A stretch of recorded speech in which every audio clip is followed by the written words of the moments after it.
د ریاضي صنف خپرونې قدرمنو لیدونکو او ګرانو زده کوونکو سلامونه او نیکې هیلې مې ومنئ. هیله لرم چې جوړ او روغ به یاست او د ژوند په چاره کې به تل بریالي وئ. موږ او تاسې به د تیرو درسونو په څیر دې درس کې هم نوې موخې ترلاسه کړو تر څو ورڅخه په راتلونکي کې ګټه واخلئ. نو راځئ چې د درس د زده کړې موخې په ګډه وګورو. قدرمنو لیدونکو لکه څنګه چې ګورئ موږ او تاسې به د درس کې زده کړو چې په سټونو موډل جوړول څه ته وایي او څه ډول په سټونو موډل جوړ کړو. قدرمنو لیدونکو او ګرانو زده کوونکو، آیا په ورځني ژوند کې مو د ریاضي څخه استفاده کړې ده؟ حتما مو ځواب دا دی چې هو. ښه، ډېر ښه. د دې موضوعاتو ترڅنګ مو کله هم د سټونو څخه ګټه اخیستې ده؟ که چیرې مو کړې وي په څه شي کې مو ورڅخه ګټه اخیستې ده؟ هو ګلالیو زده کوونکو، سټونو په ریاضیاتو او په ځانګړي ډول په احتمالاتو کې ډېره د ارزښت وړ موضوع ده چې د سټونو په مرسته د ورځني ژوند ډېر مهم مسایل حلولی شو. چې په ننني درس کې به په سټونو موډل جوړول ولولو او زده به یې کړو. نو راځئ د نن ورځې درس په ګډه سره پیل کړو او لومړی به د سټ تیوري په اړه پوه شو. سټ تیوري په احتمالاتو کې د اهمیت وړ ساحه ده چې په مرسته یې د پیښو د پیښېدو مسایل په اسانۍ سره حل کېدای شي.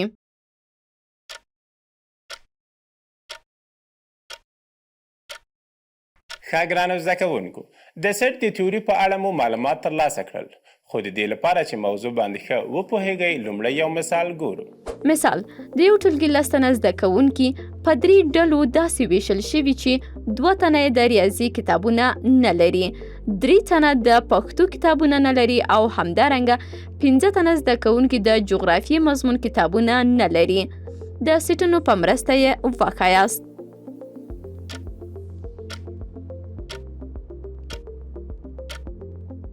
ګلالیو زده کوونکو، ومو لیدل چې په ټولګي کې 10 تنه زده کوونکي شتون لري. اوس د دې لپاره چې د وین ډیاګرام په شکل یې وښیو نو لومړی یې باید په 3 سټونو وویشو. ګورئ چې د ټولګي زده کوونکي د اس په سټ سره ښودل شوي. فرضوو چې منصور، سلیمان، بریالی، اتل، احمد، ابوبکر، علي، محمد، عثمان او جاوید پکې شامل دي. د هغه زده کوونکو سټ چې د ریاضي کتابونه ورسره نشته په ا سره ښودل شوی، چې اتل او احمد پکې شامل دي. د هغه زده کوونکو سټ چې د پښتو کتابونه ورسره نشته په بي سره ښودل شوی، چې بریالی، سلیمان او منصور پکې شامل دي. او په همدې ترتیب سره د هغه زده کوونکو سټ چې د جغرافیې کتابونه ورسره نشته په سي سره ښودل شوی، چې ابوبکر، علي، محمد، عثمان او جاوید پکې شامل دي.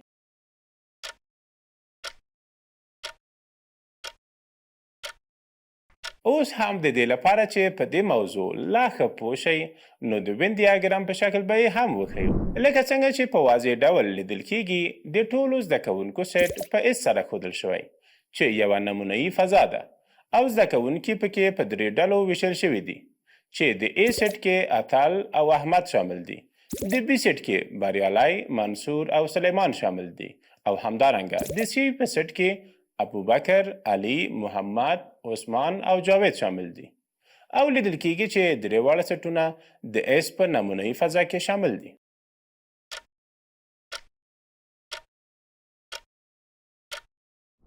ګرانو زده کوونکو، اوس هم د دې لپاره چې د سټونو په مرسته په موډل جوړولو لا ښه پوه شئ نو راځئ یو بل مثال په ګډه سره وګورو.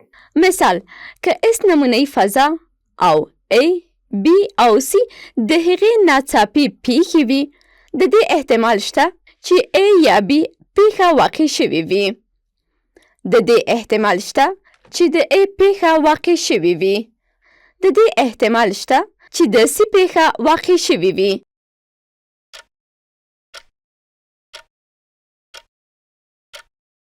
ښه ګرانو زده کوونکو، ومو لیدل چې په دې مثال کې 3 جزونه شامل دي. نو راځئ په ګډه یې حل کړو. ګورئ چې اس نمونهیي فضا او A، B او C د هغې ناڅاپي پیښې دي، یعنی A، B او C هره پیښه د اس نمونهیي فضا کې شامل دي. د مثال حلولو لپاره په لومړي حالت کې د دې احتمال چې د A یا هم B پیښه رامنځته شوې وي د A او B پیښو د اتحاد سره مساوي دی. دا چې A او B بېلابېلې پیښې دي نو د A او B پیښو تقاطع د خالي سټ سره مساوي کیږي او د A اتحاد B احتمال د A پیښې احتمال جمع د B پیښې احتمال سره مساوي کیږي.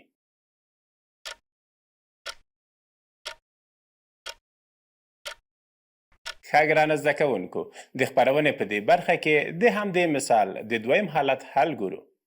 ګرانو زده کوونکو په دویم حالت کې د دې احتمال چې د A پیښه رامنځته شي یعنی د A خط پیښه هیڅ نه ده رامنځته شوې یا په بل عبارت چې د B یا C پیښه نه ده رامنځته شوې. ګرانو زده کوونکو پوهیږو چې د یوې پیښې د واقع کېدو احتمال او نه واقع کېدو احتمال د جمع حاصل د یو سره مساوي کیږي. نو لیکو چې د A پیښې د واقع کېدو احتمال جمع د A پیښې د نه واقع کېدو احتمال یعنی د A خط احتمال مساوي د یو سره کیږي.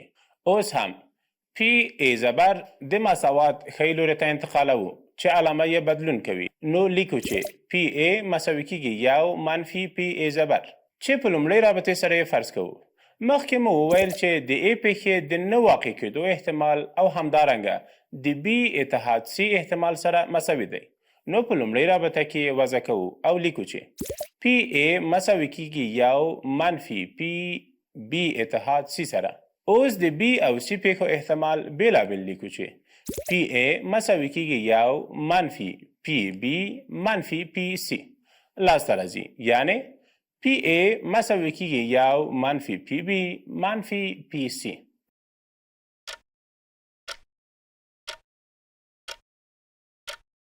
د ریاضي صنف خپرونې قدرمنو لیدونکو او ګرانو زده کوونکو هیله ده تر دې ځایه به په درس باندې پوهېدلي وئ او د خپرونې په دې برخه کې هم د دریم حالت حل په ګډه سره ګورو.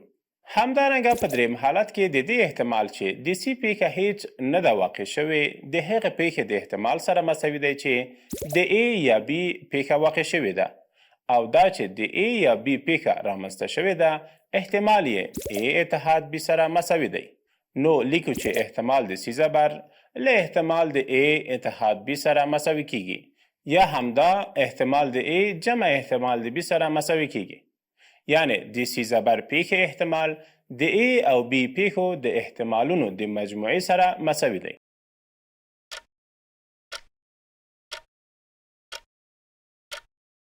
قدرمنو لیدونکو او ګرانو زده کوونکو دا پوښتنه خو مو حل کړه. اوس نو راځئ د دې لپاره چې موضوع ښه زده کړئ یو بل مثال هم په ګډه ګورو. مثال عددونه په درې ډلو داسې ویشل شوي دي چې 5 عددونه د 5 عدد مضربونه، 4 عددونه د 6 عدد مضربونه او همدارنګه 3 عددونه د 5 او 6 عددونو ګډ مضربونه دي. د سیټ په مرسته یې موډلونه جوړ کړئ.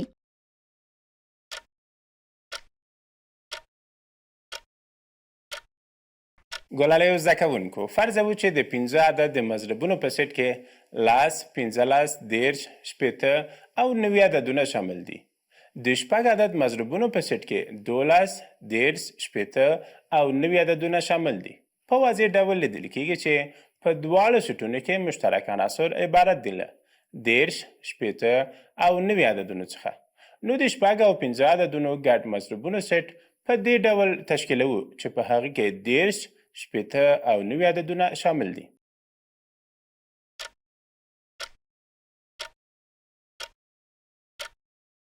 اوس هم د دې لپاره چې په مثال ښه پوه شئ نو په ون دیاګرام سره به یې هم وښیو.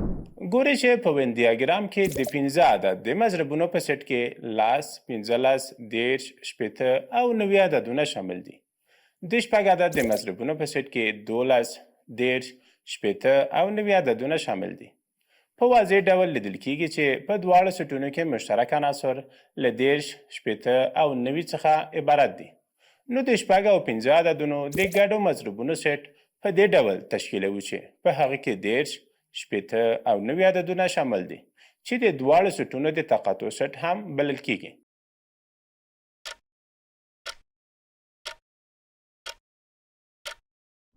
د ریاضي صنف خپرونې قدرمنو لیدونکو او ګرانو زده کوونکو دا و زموږ د دې خپرونې درس چې تاسو ته مو وړاندې کړ.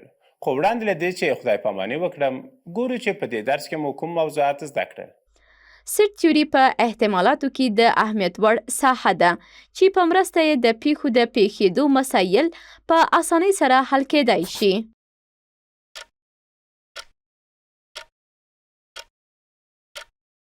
د ریاضي سن خپرونې قدرمنو لیدونکو او ګرانو زده کوونکو، هیله ده چې ننني درس باندې به ښه پوهېدلي وئ او زده کړی به مو وي. تر بیا او بلې خپرونې چې له یو بل درس سره ستاسې چوپړ کې حاضرېږم، تاسې ټول په لوی او بښونکي خدای سپارم. الله مو مل او ملګری شه.